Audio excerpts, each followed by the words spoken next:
When I took my wife, Emily, to my company's annual dinner party, I expected a calm, classy evening. The ballroom glowed with golden light, and everyone was dressed to impress.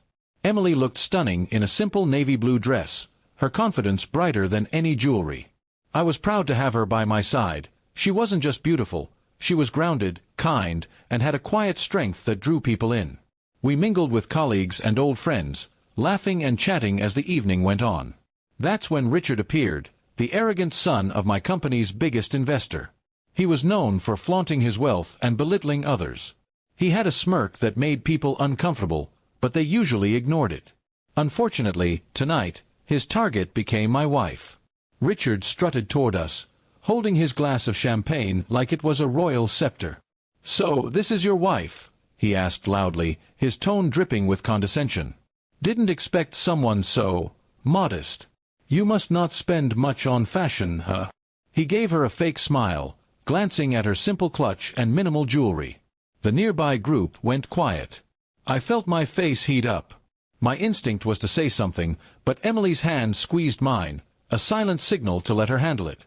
Her calm expression didn't change. She simply tilted her head slightly and smiled at Richard.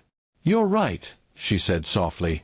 "I prefer spending on things that actually grow in value, like education, kindness, and respect. You should try it sometime."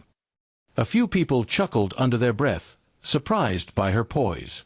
Richard looked taken aback for a second, but tried to recover. "Well," he said, smirking again, "I just meant someone like you could use a little polishing. But hey, not everyone can afford taste." His voice carried across the room, as if he wanted everyone to hear. Emily's eyes sparkled with calm amusement. She reached into her small purse and pulled out a $1 bill. With a gentle smile, she handed it to him and said, "Here, since you seem short on class, maybe this can help you buy some." The crowd burst into laughter. Richard's face went red, and his fake grin vanished instantly. For a brief moment, you could hear only the clinking of glasses and murmurs of disbelief. Richard muttered something and turned away, embarrassed beyond words. Emily simply smiled, tucked her purse back under her arm, and took a sip of her drink as if nothing had happened. She didn't raise her voice, didn't insult him, she just made her point with grace. After he left, several people came over to compliment her. "That was brilliant," one woman whispered. "He's been making rude comments for years. Finally someone put him in his place."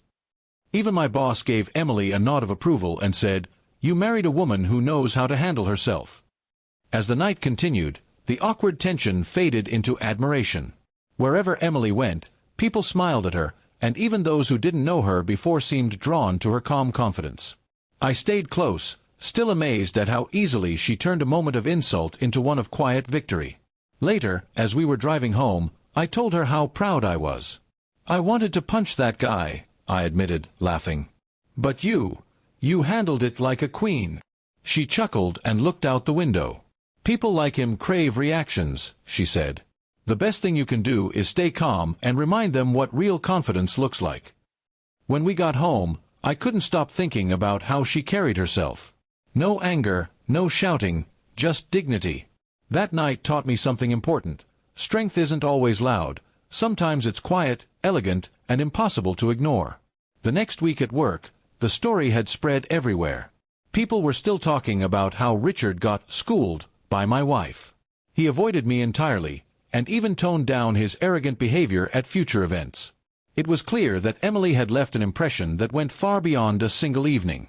Months later, my boss invited us again to another gathering, jokingly saying, "Make sure you bring your wife. We might need her to keep everyone in check." Emily laughed, but I could tell she was proud too.